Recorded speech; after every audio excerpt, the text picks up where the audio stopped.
Praise the Lord. கர்த்தருடைய பரிசுநாமம் மகிமைப்படுவதாக. யோசுவா புஸ்தகம் 3ஆம் அதிகாரம் 5வது வசனம். Joshua chapter 3 verse 5. யோசுவா ஜனங்களை நோக்கி, உங்களை பரிசுத்தம் பண்ணிக்கொள்ளுங்கள், நாளைக்கு கர்த்தர் உங்கள் நடுவில் அற்புதங்களை செய்வார். பரிசுத்தமும் அற்புதமும். பரிசுத்தமாக இருப்பது என்பது சாதாரண விஷயம் கிடையாது.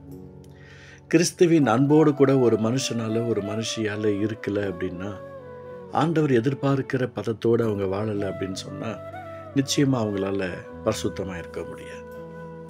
ஒரு அதிர்ஷ்டம் செய்யணுன்னா கூட, ஒரு முறுக்கு செய்யணுன்னா கூட, ஒரு எல்லடை செய்யணுன்னா கூட, ஒரு சோமா செய்யணுன்னா கூட அதுக்குன்னு ஒரு பதம் இருக்கிறது. மாஸ்டருங்க சமைக்கிறதுக்கும் சாதாரண ஆட்கள் சமைக்கிறதுக்கும் வித்தியாசம் இருக்கிறது. ஒரு பெரிய வட்டால சாப்பாடு செய்யும்போது அந்த சாப்பாட்டுடைய பதம் எவ்வளோ இருக்கணும் அப்படின்றது அதில் சமைக்கிறவங்களுக்கு தெரியும். பிரியாணி சமைக்கிறதுக்குன்னு ஒரு வட்டம் இருக்குது, அதை தனி பதம் இருக்கிறது. அதே போல் ஒரு மனுஷனுடைய வாழ்க்கையில் அற்புதங்கள் நடக்கணும் அப்படின்னு சொன்னால் பரிசுத்தம் முதலாவது வரணும். பரிசுத்தம் இல்லாமல் தேவனிடத்தில் நாம் நெருங்க முடியாது. ஒரு மனுஷனுடைய வாழ்க்கையில் பரிசுத்தத்துடைய அளவு எந்த அளவுக்கு இருக்கிறதோ அற்புதத்தின் அளவும் அந்த அளவுக்கு பெருகி கொண்டே இருக்கும். அதுதாங்க யோசுவா சொல்லுகிறார் தன்னுடைய ஜனங்கள், இஸ்ரவேல் ஜனங்களை நோக்கி, இன்றைக்கு உங்களை பரிசுத்தம் பண்ணிக்கொள்ளுங்கள், உங்களை பரிசுத்தம் பண்ணிக்கொள்ளுங்கள், நாளைக்கு கர்த்தர் உங்கள் நடுவில் அற்புதங்களை செய்வார். இன்று நம்முடைய பரிசுத்தம் காணப்பட்டுச்சுன்னா அற்புதங்கள் ஆட்டோமேட்டிக்காக கிரியை செய்யும். பரிசுத்தம் பரிசுத்தம் பரிசுத்தம். அருமையான ஏசாயா தீர்க்கதரிசி ஆண்டவருடைய சமூகத்தில் காத்திருக்கும் போது சொல்றார், சேனைகளின் தேவனாகிய கர்த்தர் பரிசுத்தர் பரிசுத்தர் பரிசுத்தர் என்று சொன்னார். ஏன் அப்படி சொன்னார்? அவருடைய கண்கள் அசுத்த ஜனங்களுக்கு மத்தியில் இருக்கிறது.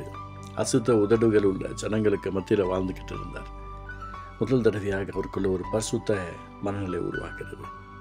இன்றைய தினத்தில் நிறைய பேருடைய வாழ்க்கையில் ஒரு மாற்றம் தேவைப்படும்படியாக கர்த்தர் தன்னுடைய பரிசுத்த ரத்தத்தையே கொடுத்திருக்கிறார். இயேசு கிறிஸ்து ரத்தம் சகல பாவங்கள் நீக்கி நம்மை சுத்திகரிக்கும் என்று சொல்லி அழக வேதம் சொல்லுகிறது. பரிசுத்தம் அவ்வளோ பெரிய ஒரு அவசியமான ஒரு விஷயம். பரிசுத்தம் என்றால் தான் அற்புதம். ஆனால் இன்றைய தினத்தில் அற்புதம் வேணும், பரிசுத்தமாக இருக்கிற குறித்து நீங்கள் பேசாதீங்க என்று சொல்லுகிற கூட்டம் தான் இருக்கிறது. எது எப்படியோ பரிசுத்தமாக இருந்தால் மட்டும்தாங்க அற்புதம். இந்த வார்த்தை கேட்டுட்டு இருக்கிற அன்பு சகோதரனே சகோதரியே, நீங்கள் ரொம்ப வருஷமாக ரொம்ப விஷயத்தில் காத்துட்ருக்கிறீங்களா?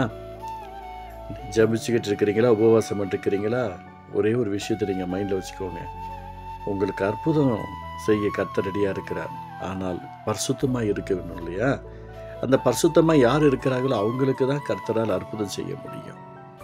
அநேக நேரங்களில் பரிசுத்தத்துக்காக மன்றாடும் போதெல்லாம் அற்புதங்கள் ஆட்டோமேட்டிக்காக என்னுடைய வாழ்க்கையில் வந்தது உண்டு.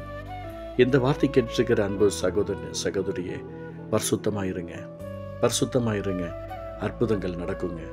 நீங்கள் பரிசுத்தமாக இருக்க தான் அற்புதங்களை கர்த்தரால் கொடுக்க முடியும். நான் பரிசுத்தமாக இருந்தால் தான் எனக்கு கர்த்தரால் அற்புதம் செய்ய முடியும். ஒவ்வொரு மனுஷனும் ஒவ்வொரு மனுஷியும் எந்த அளவுக்கு அவங்க பரிசுத்தமாக இருக்கிறார்களோ அந்த அளவுக்கு அற்புதங்களையும் கர்த்தர் அவர்களுடைய வாழ்க்கையில் விளைவிப்பதற்கு கர்த்தர் உதவி செய்ய முடியும். இந்த வார்த்தை நிச்சயமாக உங்களுக்கு ஒரு மாற்றம் வரும் என்பதை நான் நம்புகிறேன். இந்த நாளில் இந்த வார்த்தையின் பிரகாரமாக உங்களை பரிசுத்தம் பண்ணிக்கொள்ளுங்க, நாளைக்கு அற்புதங்கள் உங்களுக்கு நடக்கும். இன்று உங்களுடைய பரிசுத்தம் என்றால் நாளை அற்புதங்கள் நடக்கும். அன்பு தகப்பனே, இந்த வார்த்தை கேட்டுக்கொண்டிருக்கிற ஒவ்வொருத்தருக்கும் ஒரு விசேஷித்த மாற்றம் உண்டாகும் நான் ஜெபிக்கிறோம். இயேசுவின் நாமத்தில் அற்புதம் நடக்கட்டும்பா. இயேசு நல்ல பிதாவே, ஆமென்.